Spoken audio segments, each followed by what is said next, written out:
रात के 10 बज रहे थे और गुरप्रीत नदी के पास पड़ने वाले जंगल के अंदर के रास्ते से होते हुए अपने घर की ओर जा रहा था। उस वक्त उस सुनसान सड़क के चारों तरफ घना अंधेरा छाया हुआ था और सड़क पर दूर दूर तक कोई भी दूसरी गाड़ी दिखाई नहीं दे रही थी। गुरप्रीत अपनी टुबलर गाड़ी को खाली सड़क पर पूरी रफ्तार से भगाए जा ही रहा था कि तभी बच सड़क में अचानक उसकी बाइक का टायर पंचर हो जाता है। अब गुरप्रीत को जब इस बात का एहसास होता है तो वह अपनी बाइक की रफ्तार को धीमी कर लेता है और चलती बाइक में ही पीछे की तरफ झुककर टायर को देखने लगता है। फिर गुरप्रीत बाइक के पीछे वाले टायर को देखते हुए खुद से ही कहता है, अरे यार, इसको भी अभी पंचर होना था। अब इतनी रात को इस सुनसान सड़क पर इसे कहाँ ठीक कराऊं? लगता है अब ऐसे ही पैदल चलकर इस बचे हुए जंगल को पार करना पड़ेगा। यह कहकर गुरप्रीत अब दोबारा से अपनी उस पंचर बाइक को पैदल ही आगे चलाने लगता है। अपनी उस पंचर बाइक को लेकर अभी वह थोड़ा आगे बढ़ा ही था कि तभी गुरप्रीत झट से अपनी उस बाइक को ब्रेक लगाकर एक जगह पर रोक देता है, क्योंकि उसे दिखाई देता है कि सामने बीच सड़क पर कोई बक्सा गिरा हुआ था। गुरप्रीत उस बक्से को देखकर बाइक को धक्का देना रोक देता है और अपने आसपास देखने लगता है। जब उसे अपने आसपास कोई दिखाई नहीं देता तो वह अपनी उस पंचर बाइक को वहीं पर स्टैंड के बल खड़ा करके उस चमकीले बक्से के नजदीक जाने लगता है। उस बक्से के पास पहुंचकर गुरप्रीत उसे अपने दोनों हाथों से उठा लेता है और उस बक्से को गौर से देखते हुए अपने आप से कहता है, यह तो कोई गिफ्ट बॉक्स लगता है। खैर, घर चलकर इसे खोलकर देखता हूं, क्या पता इसमें कोई काम की चीज मिल ही जाए। इतना कहकर गुरप्रीत उस गिफ्ट बॉक्स को उठाकर अपने पास रख लेता है और अपनी उस पंचर बाइक को धक्के देते हुए फिर से अपने घर की ओर निकल जाता है। अब करीब 1 घंटे का सफर यूं ही धक्के देते हुए तय करने के बाद गुरप्रीत अपने घर पहुंच जाता है। घर आते ही सबसे पहले गुरप्रीत सोफे पर बैठकर उस गिफ्ट बॉक्स को खोलना शुरू कर देता है और उसे खोलते हुए अपने आप से ही कहता है कि देखे तो जरा आखिर है क्या इसमें। यह क्या, यह तो एक सीडी है। भला गिफ्ट में कोई किसी को सीडी भी देता है क्या? आखिर ऐसी कौन सी खास बात हो सकती है? इस सीडी में जरा चेक करके देखता हूं अब अपने आप से। यह कहकर अगले ही पल गुरप्रीत उस सीडी को उस बक्से से बाहर निकालता है और उस खाली बक्से को सोफे के एक तरफ रख देता है। अब जैसे ही गुरप्रीत उस बक्से को नीचे रखता है तो उस बक्से के पीछे की तरफ एक इंसानी पैरों का चित्र उभर आता है। लेकिन गुरप्रीत इस बात से पूरी तरह से अनजान था। गुरप्रीत उस सीडी को लेकर अपनी जगह से उठता है और उस सीडी को टीवी से कनेक्ट करके दोबारा से पीछे आकर सोफे पर बैठ जाता है।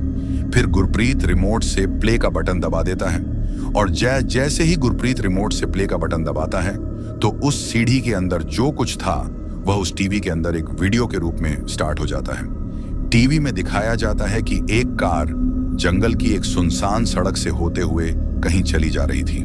कार की पिछली सीट पर एक 23 साल का लड़का बैठा हुआ था जिसका नाम मनु था।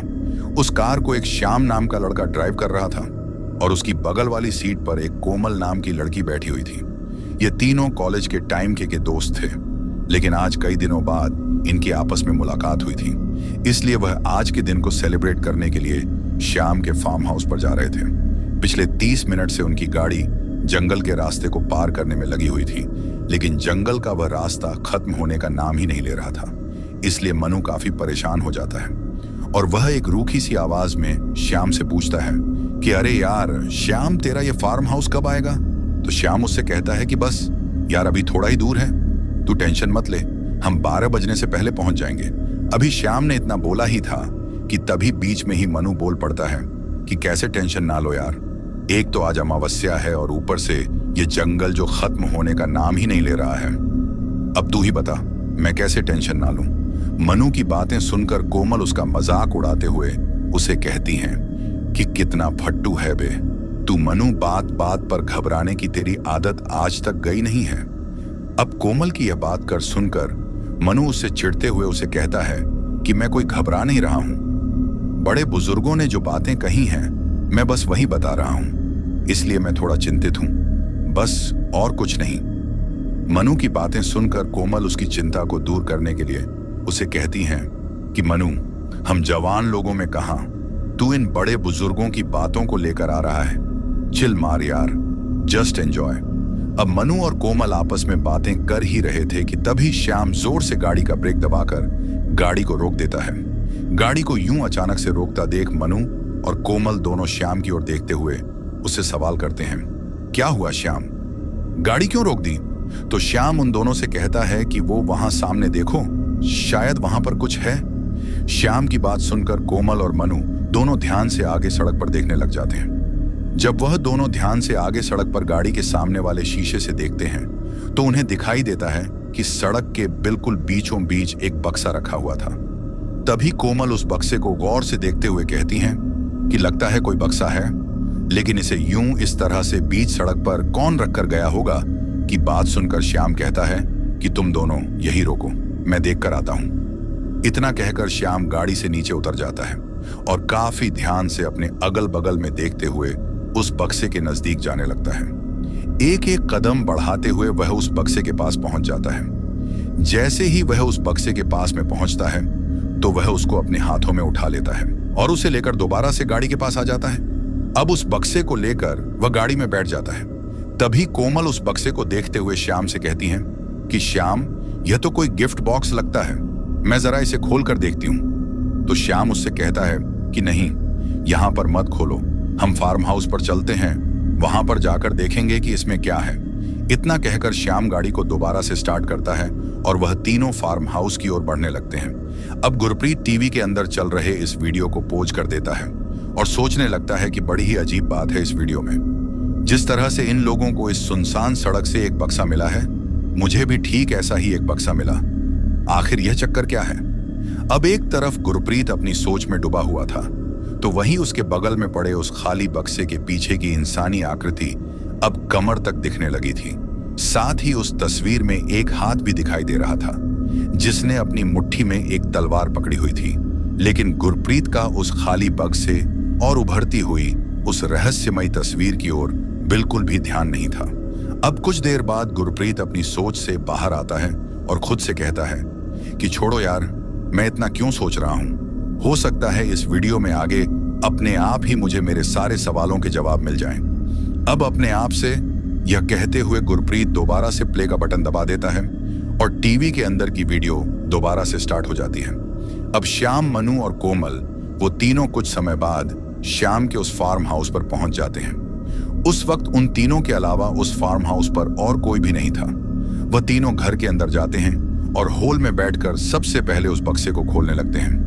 बक्सा पूरी तरह से खुल जाता है और बक्से के अंदर रखी चीजों को अपने हाथों से बाहर निकालते हुए कोमल उन दोनों से कहती हैं कि यह तो एक सीढ़ी है।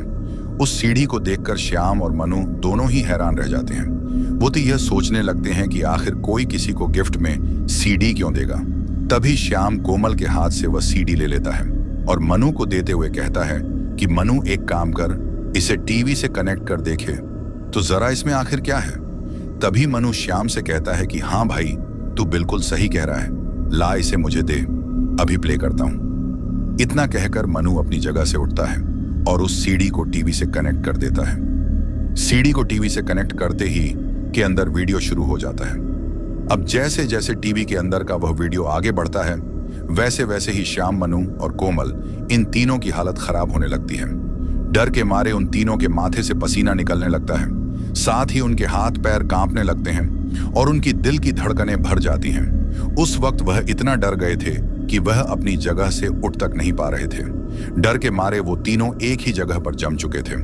अब वीडियो को खत्म हुए 2 मिनट चुके थे, लेकिन डर के मारे उन तीनों में से कोई भी अपनी जगह से हिला तक नहीं था। उन तीनों में से किसी की भी जुबान से आवाज तक नहीं निकल रही थी। तभी थोड़ी देर बाद श्याम ने अपने आप को और अपने दोस्तों को हिम्मत दिलाते हुए हड़बड़ा हुए उनसे कहा कि डरो मत दोस्तों, ये जो कुछ भी दिखाया जा रहा है वह सच नहीं हो सकता, ये सब झूठ है। आज की इस मॉडर्न दुनिया में इस तरह की घटना का होना इम्पॉसिबल है। भूत प्रेत ऐसा में कुछ नहीं होता, इसलिए तुम लोग चिंता मत करो, हमें कुछ नहीं होगा। रात काफी हो गई है, अब हमें अपने अपने कमरे में जाकर सो जाना चाहिए। अब श्याम की इन बातों से थोड़ी हिम्मत मिलने के बाद कोमल कहती है कि हाँ श्याम, तू बिल्कुल सही कह रहा है, यह सिर्फ एक मनगढ़ंत है। कल सुबह हमें जल्दी घर भी लौटना है, तो इसीलिए अब हमें सो जाना चाहिए। अब कोमल, श्याम और मनु तीनों ने अपने आप को समझाया और हिम्मत करते हुए उस टीवी के सामने से उठ गए। फिर अगले ही पल वह तीनों अपने अपने कमरे में जाकर सो गए। अब गुरप्रीत दोबारा से टीवी के अंदर चल रहे इस वीडियो को पोस्ट कर देता है और कुछ सोचते हुए खुद से कहता है, आखिर इन तीनों ने उस वीडियो में ऐसा क्या देख लिया था जिसे देखकर यह लोग इतना डर गए। अब एक तरफ गुरप्रीत अपनी सोच में डूबा हुआ था, तो दूसरी तरफ उसके बगल में रखे उस खाली बक्से के पीछे की तस्वीर अब कंधों तक उभर चुकी थी। वो तस्वीर अब किसी आदमी की लग रही थी जिसके कपड़े हर जगह से फटे हुए थे और उसके हाथ में एक धारदार तलवार थी। साथ ही उसके पूरे कपड़ों पर खून ही खून लगा हुआ था। लेकिन अब भी इस तस्वीर का चेहरा उभरना बाकी था। पर अब तक भी गुरप्रीत उस उभरती हुई तस्वीर से अनजान था। वह तो अपनी ही सोच में डूबा हुआ था और वीडियो के अंदर की गुत्थी को सुलझाने में लगा हुआ था। लेकिन जब उसे कुछ समझ नहीं आता तो वह दोबारा से रिमोट से प्ले का बटन दबा देता है और टीवी के अंदर का वीडियो दोबारा से शुरू हो जाता है। अब वीडियो के अंदर घर के हॉल का दृश्य दिखाया जाता है। इस वक्त घर का पूरा हॉल खाली था। श्याम, कोमल और मनु तीनों सोने चले गए थे। हॉल में अब अगर कोई बचा था तो वह था वो खाली बक्सा जिसमें से उन्हें वो सीडी मिला था। हॉल में चारों तरफ एक गहरा सन्नाटा पसरा हुआ था कि तभी कमरे के सन्नाटे को चीरते हुए उस खाली बक्से में से धुएं के रूप में एक साया बाहर निकलने लगता है और देखते ही देखते वह साया एक आदमी के रूप में बदल जाता है। उस आदमी का रूप इतना ज्यादा खौफनाक लग रहा था कि जिसे देखने भर से ही कमजोर दिल वालों की जान चली जाए। उस आदमी के गले पर तलवार का एक बहुत बड़ा घाव लगा हुआ था जहां से लगातार खून बह रहा था, जिसकी वजह से उसके पूरे शरीर पर खून ही खून लगा हुआ था। उसको देखकर ऐसा लग रहा था मानो जैसे उसने खून की होली खेली हुई हो। उस वक्त उसके हाथ में जो तलवार थी उस पर लगे हुए खून की बूंदें जमीन पर टपक रही थीं। कोमल जैसे ही उस खौफनाक आदमी का चेहरा अपने सपने में देखती है तो वह झट से नींद से उठ जाती है। लेकिन उस वक्त तक डर के मारे कोमल का पूरा बदन पसीने से तरबतर हो गया था। साथ ही वह जोर जोर से हाँफने लग जाती हैं और हाँफ हुए से ही कहती हैं कि कितना भयानक लग रहा था वह पानी। यह क्या, बोतल में तो पानी ही नहीं है। अब मैं क्या करूं? मुझे बहुत तेज प्यास लग रही है। क्या करूं? श्याम और मनु को उठाऊं नहीं? उन्हें उठाऊंगी तो वह लोग मेरा मजाक उड़ाएंगे और फिर जिंदगी भर मुझे डरपोक कहकर चढ़ाएंगे। लगता है मुझे अब खुद से ही जाकर किचन से पानी लाना होगा। इतना कहकर कोमल अपने बेड से नीचे उतर जाती हैं और धीरे धीरे घबराते हुए वो किचन की ओर बढ़ने लगती हैं। फिर कुछ ही मिनटों में वह किचन तक पहुंच जाती हैं और किचन में आकर सबसे पहले फ्रिज को ओपन करके पानी की बोतल बाहर निकालकर फ्रिज को दोबारा से बंद कर देती है। लेकिन अब तक भी वह इतना ज्यादा घबराई हुई थी कि वह बोतल के ढक्कन को खोलते ही एक ही झटके में बोतल का सारा पानी पी जाती है। लेकिन पानी पीने के बाद जैसे ही वह जाने के लिए पीछे मुड़ती है तो वह खौफनाक चेहरे वाला आदमी उसके सामने आकर खड़ा हो जाता है। अचानक अपने सामने उस खौफनाक चेहरे वाले आदमी को देखकर कोमल की रूह कांप जाती है। उसको देखकर उसकी जान उसके हलक में आ जाती है और वह डर के मारे जोर से चीखती है। कोमल की जोरदार चीख सुनकर श्याम और मनु दोनों ही झट से नींद से जाग जाते हैं और हड़बड़ा हुए श्याम मनु से कहता है। मनु तो कोमल की आवाज लगती है। लगता है वह जरूर किसी मुसीबत में है। हमें जल्द से जल्द उसकी मदद के लिए जाना होगा। श्याम की यह बात सुनकर मनु उसे कहता है कि हाँ श्याम, मुझे भी यही लगता है। तो श्याम उससे कहता है कि मनु, तू एक काम कर, तू उसके बेडरूम में देख, तब तक मैं उसे हॉल में और घर के बाहर देख कर आता हूं, अब एक दूसरे से। यह कहकर श्याम और मनु दोनों ही जल्दी से अपने बेड से नीचे उतरते हैं और कमरे से बाहर निकलकर कोमल को ढूंढने लगते हैं। अब इस तरफ किचन में कोमल के सामने वो खूंखार आदमी खड़ा हुआ था जो दिखने में किसी शैतान की तरह दिख रहा था। उस शैतान को देखकर कोमल का पूरा शरीर ठंडा पड़ चुका था। साथ ही उसके हाथ पैर कप रहे थे। लेकिन कोमल अपने बचाव में कुछ कर पाती या फिर वहां से भाग पाती। उससे पहले ही वह खौफनाक आदमी अपनी तलवार के एक ही वार से कोमल का सिर उसके धड़ से अलग कर देता है। कोमल का सिर जमीन पर गिर जाता है और लुढ़कते हुए उस खौफनाक शैतान के पैरों के पास आकर रुक जाता है। इस भयानक मंजर को देखकर गुरप्रीत तुरंत ही अपने टीवी के अंदर चल रहे इस वीडियो को पोज कर देता है, क्योंकि अब डर के मारे गुरप्रीत का भी पूरा शरीर पसीना पसीना हो चुका था। डर के मारे उसका पूरा गला सूख चुका था। यहां वहां देखते हुए गुरप्रीत की नजर अपने सामने टेबल पर रखी पानी की बोतल पर चली जाती है तो गुरप्रीत झट से उस पानी की बोतल को अपने हाथ में ले लेता है और उसका ढक्कन खोलकर एक ही सांस में पानी की पूरी बोतल खाली कर देता है। पानी को पी लेने के बाद गुरप्रीत अपनी गर्दन को धीरे से अपने बगल में पड़े उस बक्से की तरफ घुमाकर उसे देखने लगता है और अपने सोफे से खड़ा होकर 2 कदम पीछे हट जाता है। अब गुरप्रीत पानी की एक घुट गले से नीचे उतारता है और हिम्मत करते हुए धीरे से उस खाली बक्से के अंदर झांकने लगता है। लेकिन जब वह उस बक्से के अंदर झांक कर देखता है तो उसे उस बक्से के अंदर कुछ भी दिखाई नहीं देता है, क्योंकि वह बक्सा पूरी तरह से खाली था। अब उस बक्से को खाली देखकर गुरप्रीत राहत की सांस लेता है और उसका डर थोड़ा कम हो जाता है। अगले ही पल गुरप्रीत एक लंबी सांस छोड़ते हुए खुद से कहता है कि मैं भी ना खामखा डरता रहता हूं, भला खाली बक्से में से भी कोई भूत निकलता है क्या? यह कहते हुए गुरप्रीत दोबारा से सोफे पर बैठ जाता है और वीडियो को प्ले कर देता है। अब वीडियो के अंदर श्याम और मनु दोनों अपने बेडरूम से बाहर निकलकर कोमल को आवाज लगाते हुए उसे ढूंढने लग जाते हैं। मनु कोमल को ढूंढते हुए उसके बेडरूम में चला आता है तो दूसरी तरफ श्याम कोमल को ढूंढते हुए घर के हॉल में आ जाता है। अब हॉल में भी कोमल के ना मिलने पर श्याम उसे घर के बाहर ढूंढने लग जाता है। इस तरफ मनु भी कोमल को लगातार आवाजें लगा रहा था, कोमल कोमल कहाँ हो तुम? मनु अभी कोमल को आवाजें लगा ही रहा था कि तभी उसे बाथरूम के अंदर से पानी के बहने की आवाज सुनाई देती है। तभी मनु बाथरूम के दरवाजे के पास जाता है और दरवाजा खटखटा हुए कोमल को आवाज लगता है, कोमल क्या तुम अंदर हो? आवाज दो।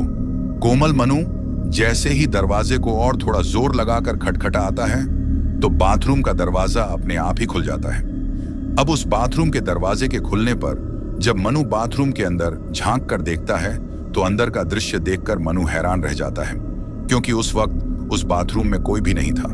तभी मनु अचंभित होकर खुद से कहता है कि यह क्या, बाथरूम में तो कोई भी नहीं है, फिर यह नल किसने खुला छोड़ दिया? यह सोचते हुए मनु आगे बढ़ता है और नल को अपने एक हाथ से बंद कर देता है। नल को बंद करके मनु जैसे ही पीछे मुड़ता है तो उसके सामने वही खौफनाक चेहरे वाला आदमी आ जाता है। वह जोर से चिल्लाने ही वाला होता है कि तभी तलवार के एक ही वार से उसकी भी गर्दन उसके धड़ से अलग होकर जमीन पर लुढ़क जाती है। कोमल कोमल कहाँ चली गई ये लड़की? अब मैं कहाँ ढूंढूं इसे? अरे हाँ, किचन में तो मैंने इसे ढूंढा ही नहीं, किचन में देखता हूं अपने आप से। यह कहते हुए श्याम कोमल को ढूंढने के लिए किचन की ओर तेज कदमों से चलने लगता है। लेकिन जब श्याम घर के अंदर किचन में पहुंचता तो किचन के अंदर का दृश्य देखकर श्याम के पैरों तले से जमीन खिसक जाती है। उसकी आंखें फटी की फटी रह जाती हैं, साथ ही उसके हाथ पैर थरथरने लगते हैं। वह एक ही झटके में नीचे गिर जाता है और खिसक हुए 2 कदम पीछे आ जाता है, क्योंकि श्याम की आंखों के सामने कोमल का सिर कटा हुआ था और पूरे फर्श पर खून ही खून फैला हुआ था। इतना खौफनाक दृश्य देखकर श्याम की हालत खराब हो गई थी। वो जोर से चीखना चाहता था, लेकिन डर के मारे उसके मुंह से चीख तक नहीं निकल रही थी। वह पूरी तरह से सदमे में जा चुका था। तभी चारों तरफ एक शैतानी हंसी गूंज उठती है। उस हंसी को सुनकर श्याम की हालत और भी ज्यादा खराब हो जाती है। तभी श्याम अपनी नजरों को चारों ओर घुमाकर देखने लगता है, लेकिन उसे अपने आसपास कोई भी दिखाई नहीं देता। अब श्याम मनु को आवाज लगाना चाहता था, लेकिन इससे पहले कि श्याम अपने गले से कोई आवाज बाहर निकालता, वो खौफनाक शैतान उसके सामने भी आकर खड़ा हो जाता है। अब श्याम कोई हरकत करता, इससे पहले ही वह खौफनाक शैतान अपनी उस धारदार तलवार से एक ही वार में श्याम की भी गर्दन उसके धड़ से अलग कर देता है। अब जैसे ही वह अपनी उस धारदार तलवार से श्याम की गर्दन पर वार करता है तो श्याम की गर्दन से खून का एक फव्वारा निकल जाता है और उसकी गर्दन उसके धड़ से अलग हो जाती है। अब यह चीज होते ही चारों तरफ एक गहरा सन्नाटा पसर जाता है और फिर थोड़ी देर बाद वो वीडियो पूरी तरह से खत्म हो जाती है और टीवी बंद हो जाता है। लेकिन गुरप्रीत अब भी टीवी के सामने बैठा हुआ था। उस वक्त वो डरते हुए खुद से कहता है, मानना पड़ेगा क्या फिल्म बनाई है। डर के मारे मेरे तो हाथ पैर अब तक भी कांप रहे हैं। ऐसा लगता है जैसे यह फिल्म नहीं बल्कि एक सच्ची घटना हो। लेकिन यह अगर सच हुआ तो नहीं भला यह कैसे पॉसिबल हो सकता है। मैं भी ना खामखा कुछ भी सोचने लगता हूं। अरे बाप रे, ये क्या, रात के 12 बज गए, आज तो मुझे काफी लेट हो गया है। ये कहते हुए गुरप्रीत सोफे से उठता है और अपने बेडरूम की तरफ जाने लगता है। उसने अभी 4-5 कदम ही आगे बढ़ाए थे कि तभी उसके पीछे सोफे पर रखे हुए उस बक्से में से एक काला धुआं बाहर आने लगता है, जिससे गुरप्रीत पूरी तरह से अनजान था। अभी वह बिना पीछे मुड़े बेडरूम की ओर आगे बढ़ ही रहा था कि तभी उसके पीछे से धीरे धीरे वह धुआं एक आदमी की शक्ल लेने लगता है और कुछ ही वो पल्लों में अब धुआं एक खूंखार शैतान के रूप में बदल जाता है। ये वही शैतान था जिसे गुरप्रीत अब तक टीवी के अंदर देख रहा था। अब वह शैतान टीवी से बाहर आ चुका था और अब वह अपनी तलवार उठाकर गुरप्रीत को मारने के लिए उसके पीछे पीछे जाने लगता है। लेकिन इससे पहले कि वह खूंखार शैतान अपनी तलवार से गुरप्रीत पर हमला करता, तभी एक खंजर जैसा दिखने वाला एक दिव्य शस्त्र उड़ता हुआ उस शैतान के सीने में आ लगता है। उस शस्त्र के लगते ही वो शैतान हवा में उड़ता हुआ दीवार से जाकर टकरा जाता है और फिर धड़ाम से नीचे गिर जाता है।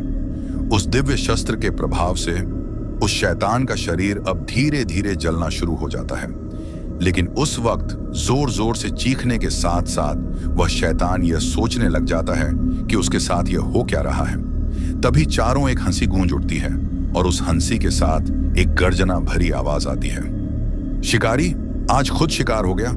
क्यों रे शैतान, तू यही सोच रहा है ना कि तेरे साथ ये क्या हो रहा है? तो मैं तुझे बताता हूं, मेरा नाम गुरप्रीत है और मैं एक घोस्ट हंटर हूं। तुझे मिलाकर आज मैंने पूरे 30 शैतानों का खात्मा किया है। पिछले कई महीनों से मैं तेरी तलाश में था और मैं जानबूझकर तेरे बनाए हुए जाल में फंस रहा था, क्योंकि मैं जानता था कि किस तरह से तू लोगों को अपना शिकार बनाता है। पहले तो तू उन्हें अपने गिफ्ट बॉक्स के जाल में फंसा है और फिर उस सीडी की मदद से तू उन्हें यह दिखाता है कि पिछली बार तूने अपने शिकार को किस तरह से मारा था। उस डरावने मंजर को देखने के बाद उन लोगों के मन में भी मौत का डर पैदा हो जाता है और अगर एक बार वह डरने लग जाए तो उस वक्त तू उस गिफ्ट बॉक्स से बाहर निकलकर उनके डर को असलियत में बदल देता है, उनके सिरों को उनके धड़ से अलग कर देता है। इसीलिए आज मैं भी डरने का नाटक कर रहा था ताकि तू मुझे अपना अगला शिकार समझे और मुझे मारने के लिए उस गिफ्ट बॉक्स से बाहर निकल कर आ जाए, और तू आ गया। आज तेरा मरना तय है। शैतान गुरप्रीत की बात पूरी होते ही वह शैतान अपनी दर्द से करहा आवाज में उसे कहता है कि तुम मेरे बारे में जानते नहीं हो। मुझे खत्म करके तुम अपनी मौत को बुलावा दे रहे हो। मेरे मालिक के बारे में तुम नहीं जानते, वह तुम्हें जिंदा नहीं छोड़ेंगे। अगर तुम जीना चाहते हो तो तुरंत इस शस्त्र को मेरे शरीर से बाहर निकालो। अब उस शैतान के इस सवाल का जवाब देते हुए गुरप्रीत उससे कहता है कि मैं जानता हूं कि तू कौन है। शैतान, तेरी पूरी कुंडली है। मेरे पास तेरी खानदानी दुश्मनी के चलते तेरे दुश्मनों ने तुझसे बदला लेने के लिए कि तेरे ही बेटे का सिर काट कर तुझे तोहफे में दे दिया था। अपने जान से भी ज्यादा प्यारे बच्चे का कटा हुआ सिर अपनी आंखों के सामने देखकर तेरा खून खोल उठा था। फिर तूने भी उसी रात को अपने दुश्मन पर हमला बोल दिया था, लेकिन तेरा दुश्मन सतर्क था। उसने तेरा भी सिर काटकर तुझे जंगल के अंदर फेंक दिया था, लेकिन मरते समय तू एक अधूरी इच्छा से मरा था। तुझे अपने बेटे की मौत का बदला लेना था, इसीलिए तेरी आत्मा सालों तक उस जंगल में भटकती रही। तभी एक दिन तेरी मुलाकात उस खूनी दरिंदे शैतान राजदंडक से हुई। उसने तुझे कई काली शक्तियां दी जिनकी मदद से तूने अपने दुश्मनों से अपने बेटे की मौत का बदला लिया। लेकिन तू यही नहीं रुका, तू अपने बेटे को फिर से जिंदा करना चाहता है। इसी चाह में तू उस शैतान के पास चला गया और उससे अपने बेटे को जिंदा करने के लिए कहा। इस पर उस शैतान ने तुझसे कहा कि जब तू उसका नाम लेकर 100 लोगों की नरबली उसे चढ़ाए तब वो तेरे बेटे को जिंदा कर देगा। और तूने उस शैतान की बात मान ली और उसकी बात मानकर तूने आन गिनत बेकसूर लोगों की जानें लेना शुरू कर दिया। लेकिन आज तेरी बारी है शैतान, तुझे आज मरने से कोई नहीं बचा सकता। यह शस्त्र कोई साधारण शस्त्र नहीं है, बल्कि मेरे गुरुदेव की अस्थियों से बना वज्र है, जिसके वार से किसी भी भूत प्रेत या पिशाच का बच पाना असंभव है। अब तू जा और जाकर नरक की दर्दनाक यातना का लुत्फ उठा। तेरे पीछे पीछे तेरे मालिक उस शैतान राज को भी मैं जल्द ही तेरे पास भेज दूंगा। तू मरेगा गुरप्रीत, तू मरेगा। मेरे मालिक तुझे जिंदा नहीं छोड़ेंगे। ऐसा कहते हुए एक जोरदार चीख के साथ वह शैतान पूरी तरह से लकर राख हो जाता है, जिसके बाद गुरप्रीत नीचे झुककर अपने उस वज्र शस्त्र को उठा लेता है और उसे अपने माथे से लगाकर उसे देखते हुए कहता है कि गुरुदेव वचन है, हम दोनों भाइयों का आपसे, हम आपकी मौत का बदला उस शैतान राज से जरूर लेंगे। अब रात के लगभग 2 बज रहे थे। तभी एक बड़ा सा पंछी जो दिखने में किसी चमगादड़ जैसा दिख रहा था, वह अपने पंखों को फैलाकर तेजी से हवा में उड़ता हुआ थोड़ी देर बाद उड़ते हुए वह बड़ा सा चमगादड़ एक रहस्यमय टापू पर आ पहुंचता है। उस पूरे टापू पर सिफर एक बड़ा पहाड़ था और उसके आसपास घना जंगल फैला हुआ था। उसी बड़े से पर्वत के नीचे एक गुफा बनी हुई थी। अब जैसे ही वह पंछी उस गुफा को देखता है तो वह अपने उड़ान की रफ्तार को कम करता हुआ उस गुफा के अंदर प्रवेश कर जाता है। अब उड़ता हुआ वह चमगादड़ एक इंसानी मूर्ति के पास आकर रुक जाता है। जैसे ही वह चमगादड़ जमीन पर उतरता है तो अचानक कहीं से उसके हाथ और पैर निकल आते हैं। अब वह अजीब सा प्राणी आधा इंसान और आधा चमगादड़ की तरह दिखने लगता है। वो चमगादड़ उस पत्थर की मूर्ति के सामने ने अपने घुटने टेक देता है और अपना सिर झुकाकर बुलंद आवाज में कहता है, शैतान राज दंडक को सेवक जतुका का प्रणाम। मुझे क्षमा करे मेरे शैतान राज। मैं आपकी तपस्या में कोई रुकावट पैदा नहीं करना चाहता था, परंतु बात अत्यंत महत्वपूर्ण है। वह दोनों भाई लौट आए हैं और वह एक एक करके हमारे सारे शैतानों को मार रहे हैं। अब आधा नर और आधा चमगादड़ जैसा दिखने वाले उस प्राणी का नाम तुका था, वह तान राज दंडक का सेवक था और साथ ही वह शैतान राज दंडक की काली दुनिया का वजीर भी था। झटका के इतना कहने पर उस 10 फीट की मूर्ति में अचानक से हलचल होना शुरू हो जाती है और अगले ही पल उस मूर्ति की आंखें झट से खुल जाती हैं। उस मूर्ति की आंखें रक्त की तरह लाल थीं। तभी वह मूर्ति अपनी भारी आवाज में झटका की ओर देखते हुए उससे कहती हैं, झटका कहाँ है वह दोनों। इस वक्त शैतान राज के ऐसा कहने पर झटका अपनी हड़बड़ा हुई आवाज में शैतान राज से कहता है कि मेरे मालिक एक भाई तो पश्चिम दिशा के सह्याद्री पर्वतों के पास हैं और दूसरा भाई दक्षिण पूर्व दिशा के नीलगिरी पर्वतों के पास है रहते हैं। लेकिन फिर थोड़ी देर बाद वह अपनी शैतानी हंसी हंसते हुए जतुका से कहते हैं, उन दोनों ने अलग अलग होकर खुद ही अपनी मौत चुन ली है। जाओ जतुका, जाकर कदम को मेरा संदेशा दो कि वह दूसरा भाई विक्रम उसके इलाके में आ रहा है। ध्यान रहे कि वह नीलगिरी के जंगलों से जिंदा वापस ना लौटने पाए। अब शैतान राज के ऐसा कहने पर जतुका शैतान राज से कहता है, लेकिन मेरे मालिक उस विक्रम के पास तो हमारे हर भूत पिशाच का तोड़ है और वह तोड़ है गुरु अघोरा अंध के अस्थियों से बना। वह वज्र शस्त्र उसके रहते हमारे किसी भी जतुका अपनी बात पूरी कर पाता। उससे पहले ही शैतान राजदंडक उसकी बात को बीच में ही काटते हुए उसे गुमे कहते हैं कि कोई भी वज्र शस्त्र कदम का कुछ नहीं बिगाड़ सकता, इसलिए तुम जाओ और जाकर कदम को मेरा आदेश दो जैसा आपका आदेश हो। शैतान राज इतना कहकर जतुका अपनी जगह से खड़ा होता है और दोबारा से अपने पंखों को फैलाकर तेजी से हवा में उड़ता हुआ उस गुफा से बाहर निकल जाता है। उसके वहां से जाते ही मूर्ति की आंखें फिर से बंद हो जाती हैं, जैसे वह कभी खुली ही ना हो। अब यह सब कुछ होने के 2 दिन बाद आधी रात का वक्त हो चला। आसमान में पूरा चांद खिला हुआ था, जिस वजह से नीलगिरी जंगल में चांद की थोड़ी बहुत रोशनी फैली हुई थी। लेकिन इस वक्त नीलगिरी जंगल में एक अजीब सा सन्नाटा पसरा हुआ था। जंगल में दूर दूर तक किसी भी जानवर या पशु पक्षी की कोई भी आवाज नहीं आ रही थी। ऐसा लग रहा था मानो जैसे जंगल के सारे प्राणी किसी से भयभीत होकर कहीं छुप गए हों। तभी जंगल के सन्नाटे को चीरते हुए एक औरत जिसकी उम्र लगभग 35 साल थी, वह अपनी पूरी ताकत लगाकर तेजी से भाग रही थी। भागते भागते वह औरत काफी थक चुकी थी, साथ ही उसके चेहरे पर थकान और कमजोरी साफ साफ दिख रही थी। उसे देखकर ऐसा लग रहा था जैसे वह औरत काफी देर से भाग रही हो। उस वक्त वह औरत बेहद डरी हुई लग रही थी। ऐसा लग रहा था मानो जैसे उसने कोई ऐसी चीज देख ली थी जो बेहद खौफनाक थी। अब वो औरत भागते भागते काफी थक चुकी थी। तभी वह हाँफ हुए एक बड़े से पेड़ के पीछे जाकर जमीन पर बैठ जाती है और अपने हाथ में पकड़े मोबाइल फोन से किसी को फोन लगाने की कोशिश करती है। लेकिन नेटवर्क ना होने की वजह से वह किसी को भी फोन नहीं लगा पाती और फिर जोर जोर से रोने लगती है। लेकिन फिर थोड़ी ही देर बाद वह किसी तरह अपने आप को शांत करती हैं और अपने आंसुओं को पोंछ हुए अपने मोबाइल का कैमरा ऑन करती हैं और अपनी घबराई हुई आवाज में खुद का वीडियो रिकॉर्ड करने लगती है। वह औरत डरते हुए कहती है कि मेरा नाम प्रिया है। मैं और मेरे पति संजय, हम दोनों हमारे घर में एक साथ बैठकर खाना खा रहे थे। तभी हमने बाहर से अचानक हमारे ड्राइवर मनोज की एक जोरदार चीख सुनी। अचानक से इस तरह ड्राइवर की चीख सुनकर मेरे पति संजय उसे देखने के लिए घर के बाहर चले आए और मैं भी उनके साथ चली आई। घर से बाहर आकर मेरे पति संजय ने हमारे ड्राइवर को बहुत आवाजें लगाई, लेकिन सामने से कोई जवाब नहीं आया। मनोज, अरे मनोज कहां पर है तू? नौज, बड़ी अजीब बात है, इतनी आवाजें लगा रहा हूं लेकिन यह है कि कुछ जवाब ही नहीं दे रहा, आखिर कहां चला गया? ये संजय की बात सुनकर घर के दरवाजे पर खड़ी हुई प्रिया वहीं से संजय को अपनी डरी हुई आवाज में कहती है कि संजय, कहीं इस श्री जंगल ने तो उसकी जान। प्रिया अभी आगे कुछ कहने ही वाली थी कि तभी संजय उसकी बात को बीच में ही काटते हुए उसे गुस्से में कहता है, चुप करो प्रिया, तुम्हें कितनी बार मैंने समझाया है कि यह भूत प्रेत जैसी दुनिया में कोई चीज नहीं होती। तुम्हें एक बार में कोई चीज समझ में नहीं आती क्या? यह जंगल मेरा है और यहाँ पर मैं किसी भी तरह की अफवाह को फैलने नहीं दे सकता, इसलिए खबरदार जो आइंदा से ऐसी सेंसलेस बातें की। तो अब संजय की इस बात पर हामी भरते हुए प्रिया उससे कहती हैं कि ठीक है संजय, मैं आइंदा से ऐसी बातें नहीं करूंगी।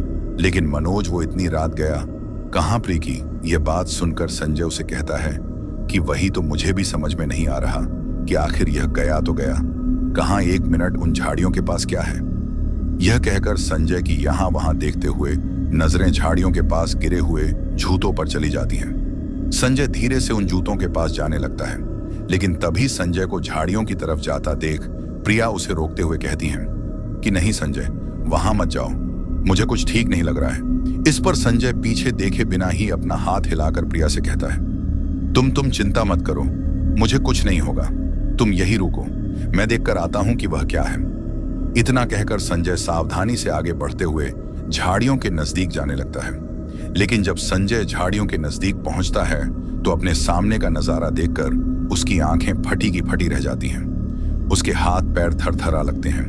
डर के मारे उसके पूरे शरीर में एक सिहरन सी दौड़ जाती है। उस वक्त वह किसी बर्फ की सिल्ली की तरह एक ही जगह पर जम जाता है। उस नजारे को देखते ही वह जोर से चीखना चाहता था, लेकिन डर की वजह से उसकी आवाज उसके गले में ही अटक गई थी, क्योंकि संजय के सामने उसके ड्राइवर मनोज की आधी खाई हुई लाश पड़ी थी।